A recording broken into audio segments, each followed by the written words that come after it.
6절부터 10절까지 보겠습니다. 10절 앞에 띄웠습니다. 성령이 아시아에서 말씀을 전하지 못하게 하시거늘 그들이 부르기아와 갈레디아 땅으로 다녀가 무시 앞에 이르러 비드니아로 가고자 했으되 예수의 영 성령이 허락하지 아니하시는데다. 무시아를 지나 드로아로 내려갔는데 밤에 한 상이 바울에게 보이니 마게도나 사람 하나가 가서 그에게 청하여 이르되 마게도나로 건너와서 우리를 도우라 하거늘. 10절 바울이 그 한 상을 보았을 때 우리가 곧 마게도나로 떠나기를 심쓰니 이는 하나님이 저 사람들에게 복음을 전하라고 우리를 부르신 줄로 인정하니라. 아멘. 우리 신앙생활은 그냥 열심히 하는 게 신앙생활이 절대 아니고요. 열정 최선을 다하는 것 중요하겠지만 그게 신앙생활이 아니고요. 신앙생활은 철저하게 오늘 말씀드린 대로 성령의 인도하심을 따라 살아가는 것. 자, 사도행전 로마서 8장 13절 한번 떼보겠습니다. 로마서 8장 13절 14절 8장 14절 14절 밑에 있습니다. 시작. 무릇 하나님의 영으로 인도함을 받는 사람은 곧 하나님의 아들이라. 아멘. 하나님의 성령의 인도하심을 따라 살아가는 그런 사람들. 제가 지난번에 설교하면서 갑작스럽게 이 밤주기 때문에 스트레스 받았거든요. 교인들은 그걸 다 알기 때문에. 그래서 미루다가 갑작스럽게 감동이 돼서 아니 뭐 밤주기 때문에 스트레스 받니? 그러니 네가 좀 일을 저질러 해가지고 제가 한마디 했거든요. 그냥 밤주기를 위해서 우리 헌금하겠다고. 그러니까 성령이 감동받은 사람들이 하시면 되겠다 딱 한마디 했거든요. 늘 얘기하지만 헌금은 누가 하라고 한다서 해서는 안 되고요. 내 안에 계시는 그분이 감동하실 때 해야만이 그게 하나님께 연락되게 되고 그리고 또 하나님께서 기뻐 받아주시고 그리고 그걸 갚아주게 돼 있잖아요. 체면 때 해서도 안 되고요. 내가 목사니까 내가 장로니까 남의 이제 눈도 있고 해서 하는 것은 하나님과 아무 관계가 없잖아요. 그건 수월해서도 주님과는 관계가 없는 거니까 하나님은 중심보시기 때문에 그렇습니다. 그래서 제가 했더니 그 현장에서 감동받은 그런 사람들이 해가지고 넉넉히 뭐 그 밖에 사람들도 뭐 조금씩 17일만 보았지만요. 세 분이 이제 한 분이 50만 원씩 하게 돼가지고 150만 원이 들어오게 돼 있는 거거든요. 하여튼 어떻든 간에 반죽이 하나 구입하고 또 하나 뭐 살 것이 있는데요. 많이 들어오면 좋은 게 아니겠습니까? 그래서 제가 왜 그 얘기를 하냐면 우리는 성의 감동으로 살아야 된다. 목사도 성의 감동으로 선포하게 되니까 그러니까 또 하나님 책임주셔서 그 감동받은 사람들이 기쁘게 그걸 할 수 있는 게 아니겠습니까? 이 성경은 하나님 말씀이잖아요. 근데 보이지 않는 하나님께서 말씀하셨다고 하는 것을 우리가 어떻게 할 수 있습니까? 사람을 통해서 이 말씀을 기록했는데 하나님은 어떻게 하셨냐면 성령을 보내셔서 성령께서 그 사람들의 마음을 감동하셔서 그렇죠? 고린도 디모데후서 3장 16절 디모데후서 3장 16절 디모데후서 3장 16절 정도 나와 있을 거예요. 16절 모든 성경은 하나님의 감동으로 된 것으로 교훈과 책망과 바르게 함과 위로 교육과 유익하니까 모든 성경은 이 성경은 하나님의 감동, 그러니까 하나님의 감동받은 사람, 성령의 감동받은 사람들이 기록해놓은 겁니다. 무슨 말 아시죠? 이 성경은 우연하게 기록해놓은 것도 아니고 누가 개인이 쓴 것도 아니고 그래서 이게 66권이 흰 것에 서로 조화가 이루어지게 되는 것이고요. 앞뒤가 맞아떨어지게 되어 있습니다. 40여 명이 썼는데 40년이 각자의 생각을 썼더라면요. 이거는 중구난방 앞뒤가 안 맞을 수밖에 없는데 이게 앞뒤가 이렇게 쫙 들어가는 것은 바로 뭐냐면 원저자는 성령 하나님의 한 분이기 때문에 그렇죠? 도구들 많지만 사람들은 많지만 그러나 성령은 한 분이시기 때문에 그 한 분께서 여러 사람을 통해서 시대를 따라서 그 사람들을 썼기 때문에 이 성경이 앞뒤가 딱 맞는 그런 진리의 말씀될 수 있었던 거죠. 무슨 말이 아시죠? 그래서 우리의 신앙생활은 늘 성령의 감동하심을 따라 살아야 되거든요. 그래서 제가 가끔가다 여러분들을 시험하는 것은 우리 초대교회는 성령의 감동을 받아 살아가는 사람들이 얼마나 되는가. 정말로 성령의 음성을 듣고 살아가는 사람들이 그러니까 성령의 감동받는다는 얘기를 다른 말로 얘기하면 성령의 음성을 듣는다는 뜻이거든요. 그렇죠? 구약시대에는 기로 말씀하셨고 꿈으로 말씀하시고 한성으로 말씀하시지만 제사받은 이후에 우리 속에 들어오신 주님은 성령님은 감동하신다. 그렇죠? 생각으로 마음으로 말씀하신다. 그걸 다른 말로 얘기하면 성령의 감동하심을 따라 산다는 거 아니겠습니까? 그래서 육신의 생각은 사망이고 영의 생각은 생명과 평안이라고 그렇게 성경 말씀하고 있는 거 아니겠습니까? 그러니 왜 우리가 성령의 감동하심을 따라 살아가는 게 중요하냐면 그것만 하나님께서 책임져 주시고 그것만 하나님께서 함께 하시고 그것만 하나님께 갚아주신다니까요. 내가 왜 열심히 했는데 하나님께서 내게 왜 복을 주지 않고 왜 하나님께서 안 갚아주나? 그건 여러분들이 생각을 한 거기 때문에 습니다. 그렇죠? 육신의 생각을 한 거기 때문에 하나님과 아무 관계가 없기 때문에 그게 하나님께서 책임지지 않는 거거든요. 어디 갔습니다. 가자마자 그냥 선교도 못하고 그냥 뭐 전교공사하다가 복음 한마디 중간이 못하고 죽어 자빠지는 선교사들이 한둘이 아닙니까요?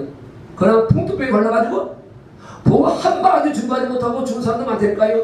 그거는 왜 그런지 아십니까? 그건요 하나님께서 가라고 한 게 아니고 제 욕심을 따라갔기 때문에 제 생각을 했기 때문에 그걸 하나님 책임지지 않는다니까요.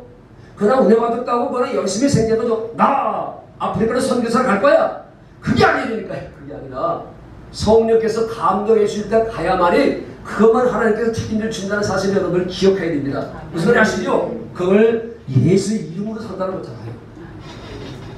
스스로 살아가는 거 육신에서까지 준영함을 한 것은 하나님과 아무 관계가 없다는 사실을 우리는 기억하고 살아야 됩니다. 그러나 열심히 하면 많이 하면 하나님 받아주시는 것이 아니라 누구 생각을 하는 누구 마음을 하느냐.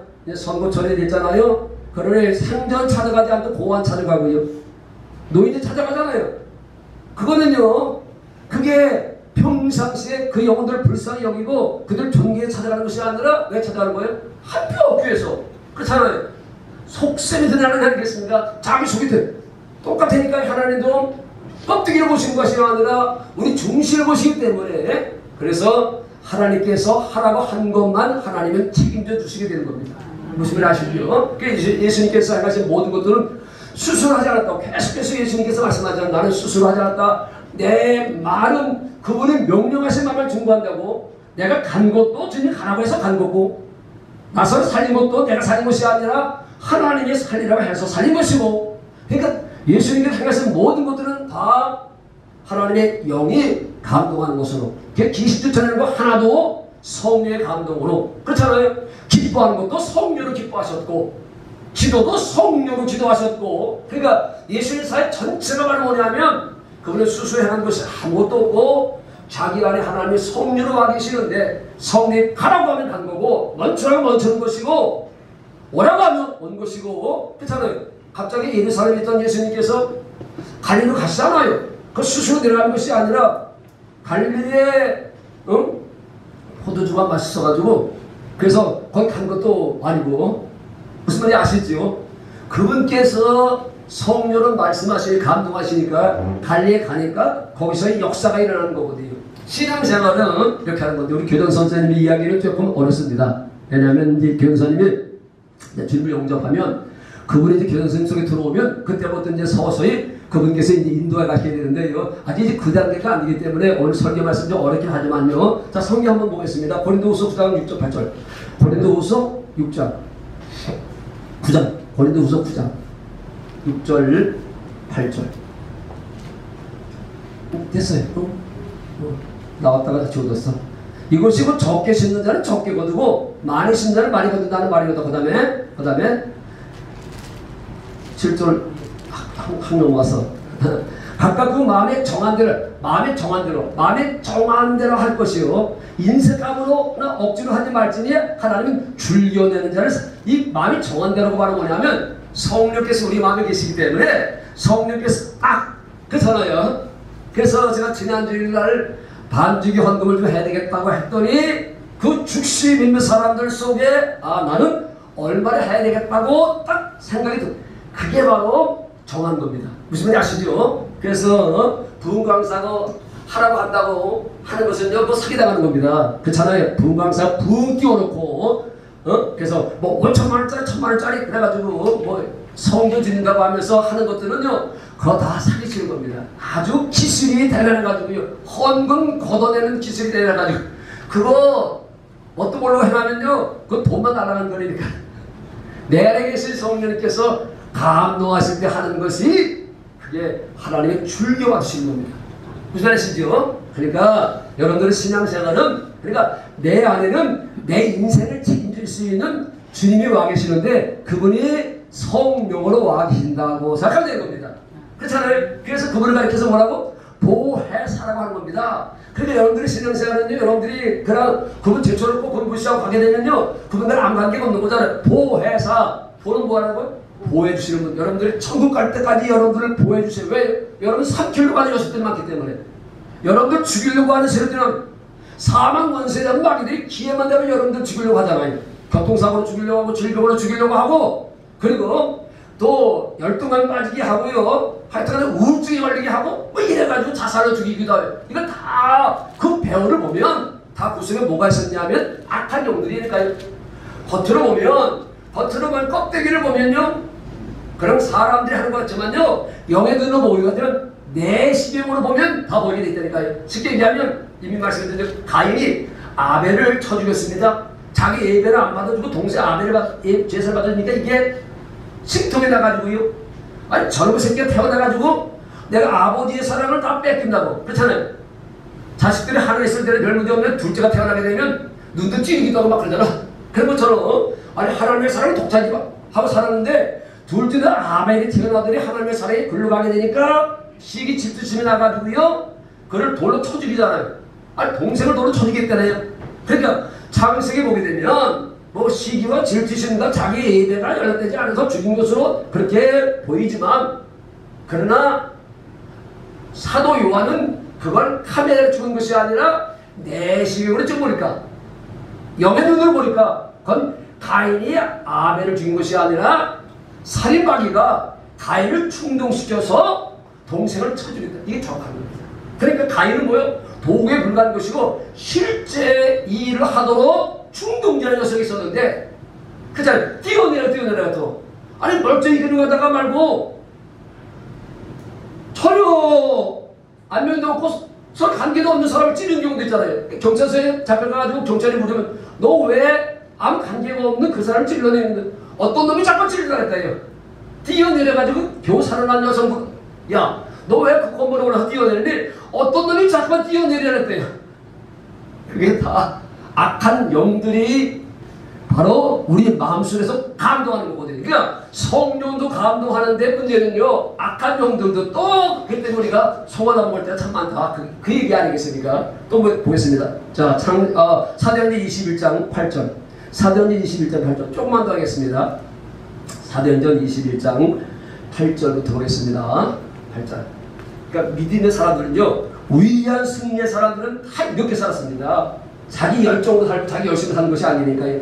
이튿날 또한 가이사랴에 이르러 7집사 중 하나인 전도자 빌립의 집에 들어가서 머무르니라. 그 다음에 그게 딸 넷이 있으니 처녀로 예언하는 자라. 그 다음에 여러 날 머물러 있다가 아가보라 하는 한 선지자가 유대로부터 내려와. 그 다음에 우리에게 와서 바울의 띠를 가져다가 자기 수족을 잡으며 말하기를 성령이 말씀하시되, 성령이 말씀하시되 예루살렘에서 유대인들이 이같이 이 띠임자를 결박하여 이방인의 손에 넘겨드려 하거늘.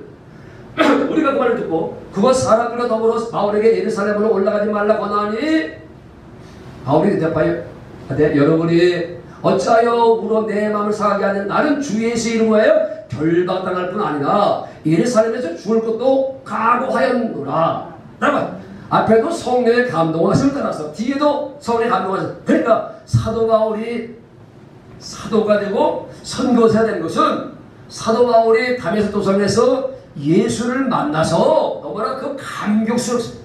그래서 그가 선교사가 된 것이 아니라, 아니 그렇게 한 사건들은 여러 있습니다. 그러나 하나님께서 그렇게 주님 핵규제를 만난 사울을 선교로 세운 것을 띄우겠습니다. 사도행전 13장 1절. 사도행전 13장 1절. 사도 바울이 자기 가고 싶어서 선교사가 된 게 아니니까요. 안디옥 교회 선지자들과 교사들이 있으니 그 바나바와 니게리아라는 시몬과 그레네 사람 누기와 분모와 헤롯 적동생 마리아가 및 바울이라 주를 섬겨 금식할 때 성령이 일시되, 성령이 일시되, 성령이 일시되. 내가 물러시키는 일을 위하여 바나와 바울을 따라 세우러 하시니 이에 금식하며 기도하고 두 사람이 그러니까 사도 바울이 선교사 가게 된 것은 사도 바울이 다메섹에서 예수 믿는 사람 잡아 죽이다가 거기서 주님 만나가던 너무나 그것이 은혜가 크고 너무나 자기는 큰 역사이기 때문에 그래서 스스로 그가 내가 남은 여생을 결혼도 하지 않고 선교사를 가겠다고 서울에 가자는 것이 아니라 성령께서 시켰다는 거죠. 아멘. 그러니까 사도 바울의 이 선교사에는요 승리할 수밖에 없는 거죠. 아멘. 거기만 그걸 책임지세요. 사도 바울을 죽이려고 했던 사람이 얼마나 많았습니까? 도래마다 죽었다가 살아난 적도 있고요. 파선돼가지고 배가 파선돼가 죽을 판 적도 있고요. 유대인들에게 패장을 맞은 적이 몇 번입니까? 몇 번. 그런 가운데도 사도 바울이 끝까지 이 삶을 감당할 수 있도록 하신 것은 바로 보혜사 성령 보호해 주시고 할렐루야 은혜 주시고 사 가르쳐 주시고 할렐루야. 그러니 신앙생활은요 남은 여생 우리는요 내 안에 계신 성령께서 보혜사라고 와 계시니까 성령께서 감동하시는 대로 할렐루야. 내 안에 계신 성령님은요 여러분 무시하고 살면요 아무것도 하지 않고요 낮잠을 안 주시지는요 그분은요 가만히 계십니다. 아무것도 안 하십니다. 그러나 여러분들이 그분을 인정하게 되고 범사에게 인정하라고 말씀하셨기 때문에 그걸 인정하면 그러면 그분은 반드시 역사하게 되어 있습니다.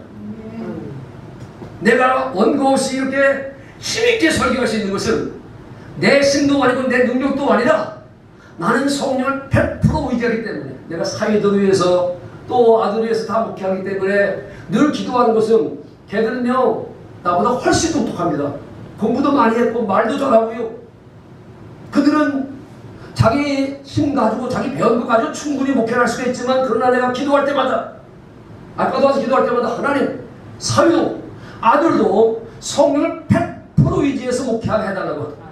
내가 이걸 진짜 깨달았다면 아마 정말 주의를 받겠을 텐데 늦게 깨달았어. 그러나 이제 나는 시행착오를 겪었지만 내 사위와 내 아들들은 그런 시행착오를 겪지 않고 이 지금 막 목회를 시작하는 그때부터 성령의 인도가 있을 따라 살겠다고 생각하면 얼마나 큰 사역의 열매를 맺을까라고 하는 것 때문에 그렇습니다. 무슨 말인지 이해가 되시죠? 그러니까 불러내 창세기 조금만 더 보고 창세기 41장 읽겠습니다. 37장 다 위대한 믿음의 사람들은 승리한 사람들은 그가 뭐 좋은 가문에 태어난 것도 아니고 신분이 좋은 것도 아니고 많이 배워 이건 전혀 관계가 없습니다. 41장 37절 바로가 그의 모든 신하가 이를 좋게 여긴지라 바로가 그의 신하들에게 이르되 이와 같이 하나님의 영 성령에 감동된 사람을 우리가 어찌 찾을 수 있으며 이게 바울이 바로가 저 애굽의 하나님을 알지 못하는 이 바로도요 성령의 감동하심을 따라 살아가고 있는 요셉이가 얼마나 그 나라에 필요한 존재인지 알았다고 하는 것이 대단한 거예요. 전혀 하나님을 알지 못하는 그런 세계 속에 지금 요셉이라고 하는 사람이 형제 미움받아서 팔려가서 애굽에서 살다가 뭐 감옥에도 들어가고 뭐 우여곡절 가운데 그런데 바로가 왔습니다. 하나님의 영에 감동된 사람 하나님의 영의 인도하심을 따라 살아. 그리고 하나님께서 주장하시고 하나님께서 보여주신 것을 따라 살아가는 사람을 우리가 어찌 잘 수 있으냐고 요셉에게 이르되 하나님이 이 모든 것을 내게 보이셨습니다. 너와 같이 명철하고 지혜인 자가 없도다. 너는 내 집을 다스리라. 내 백성은 다 내 명령에 복종하리니 내가 너보다 높은 것은 내 왕자뿐이니라.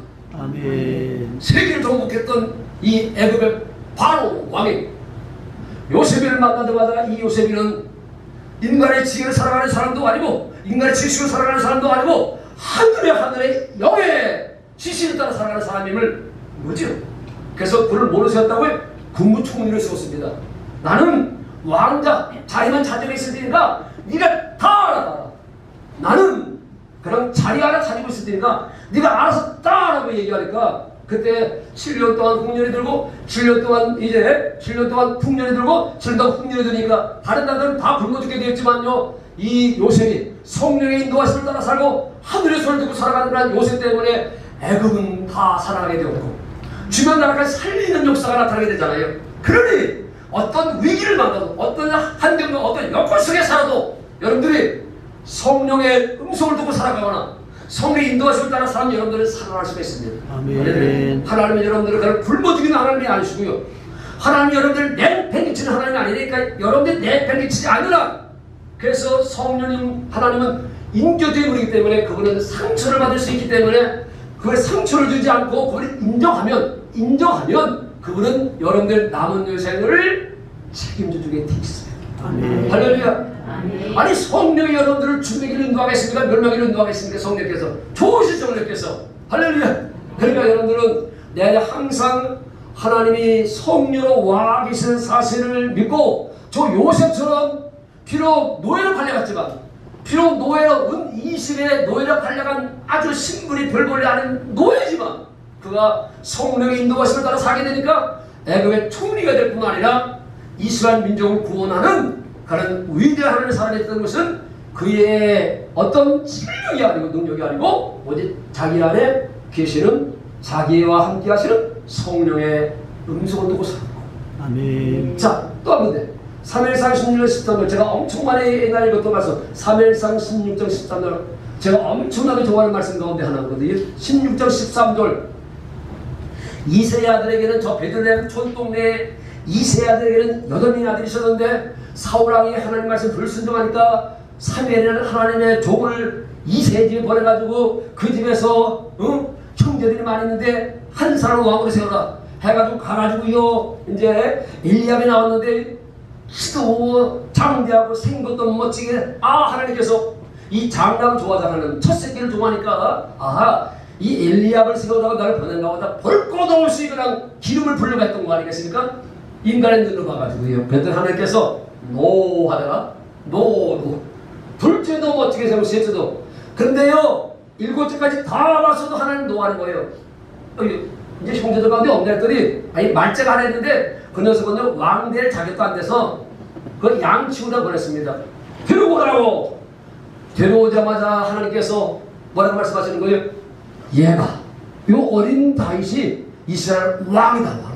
그러면서 하신 일 사무엘이 기름을 붓는 것은 그때 왕이나 제사장의 선지자들의 기름을 보고 세워두고 기름 붓는다고 하는 거 신약시대에는 이제 성의 기름 부음인데 어떻든 간에 기름 불 가져다가 그의 형제 중에서 그에게 부었더니 이날 이후로 이날 이후가 이게 중요한 겁니다.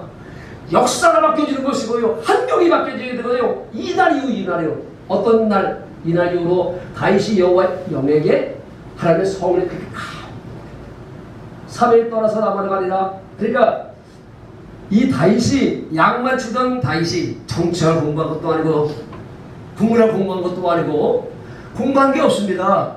양치면서 여호와는 나의 목자 세력에 부족한 그거 불렀던 사람이거든요. 그런데 그 어린 다윗 말째에게 그것도 맛도 아니고 말째에게 기름을 갖다 취하는 순간에 성령의 기름 부음이 하나님의 영이 사울에게 자 부었더니 이날로 여호와의 영이 그렇게 감동되냐. 그러니까 성령의 감동하심을 따라서 이제 다윗이 살아가게 됩니다. 마지막 절 보자고요. 마지막 절. 자, 몇 절인가? 23절인가? 마지막 절. 자, 하나님께서 부르시는 악령이 사울에게 이를 때에 다윗이 숨을 타고 와서 손으로 단절 사울을 상쾌하여 낳고 악령이 그에게서 그러니까 성령 받은 사람들이 찬양을 하면 그러니까 여러분들은요 집에서 좀 마음이 울적하고 그럴 때는요 기도도 잘 안 되잖아요. 그때는요 찬양 하나 그러니까 저처럼 주님의 손길 같은 거 있잖아요. 그거 얼마나 좋아요. 그런 거 하나 모였다가 그냥 부르면요 여러분들 속에 있는 그 우울했던 것들 어두웠던 것들 절망감에 잡혔던 것들 그런 것들이 나도 모르는 사이에 싹 밀려가게 됐다. 다윗이 성령 받고 난 다음에 이 성령 임하고 난 다음에 숨을 타니까 사울왕 속에 악한 영들이 떠나가는 역사를 무슨 말인지 아시죠? 그래서 이 찬송의 능력입니다. 그러니까 성령의 기름 그러니까 성령의 기름 부음 받은 사람이 찬송하면요 그래서 달라지게 돼 있어요. 분위기가 싹 우리가 왜 제가 설교하기 전에 꼭 찬송가를 부르고 기도하는지 아십니까? 왜? 우리가 주님의 손길을 우리가 겟세마네 동산에서 꼭 불렀잖아요. 그리고 우리가 기도하잖아요. 왜냐하면 그 전까지는 여기 영의 세계가 어둠으로 이렇게 안개가 이렇게 끼어있던 것처럼 있다가요, 그런 찬송을 부르게 되면요, 영에 들어오게 되면요, 그게 싹 거치거든요. 무슨 말인지 이해가 되십니까? 아, 이게 영의 세계를 얘기하니까 여러분들이 무슨 말인지 잘 이해를 못하겠는데, 어둠의 영들이 소위 말해서 안개가 이렇게 여기 덮고 있다가요, 우리가 찬송을 부르는 순간에 그것이 하나하나 거쳐가게 돼. 거기다가 설교를 할 말이 그 설교가 은혜가 되는 것이고, 무슨 말인지 아시죠? 이 영의 세계가 그렇습니다. 그래서 찬송하는 게 아니겠습니까? 조금 넘어보겠습니다. 17장. 그거 그만하자. 17장 읽겠습니다. 자, 41절부터 읽겠습니다. 자, 그 다음 장 41절부터 봅니다. 블레셋 사람 방패 든 사람이, 저 블레셋에 아주 골치 아픈 녀석이 하나 있어요. 예상 믿는 사람도 아는 사람이 이제 누구지? 골리앗. 아주 골치덩어리 골리앗. 이 녀석이 얼마나 힘이 좋은데, 키가 3m예요. 키가 3m. 그러니 누구도 그 당시에 싸움은 어떤 싸움이 1대1 싸움이잖아요. 어? 이쪽에서 하나가 나오고 저쪽에서 하나 나오고. 그런데 저 사람을 누구도 못 이기는 거예요. 누구도 못 이기는 거예요.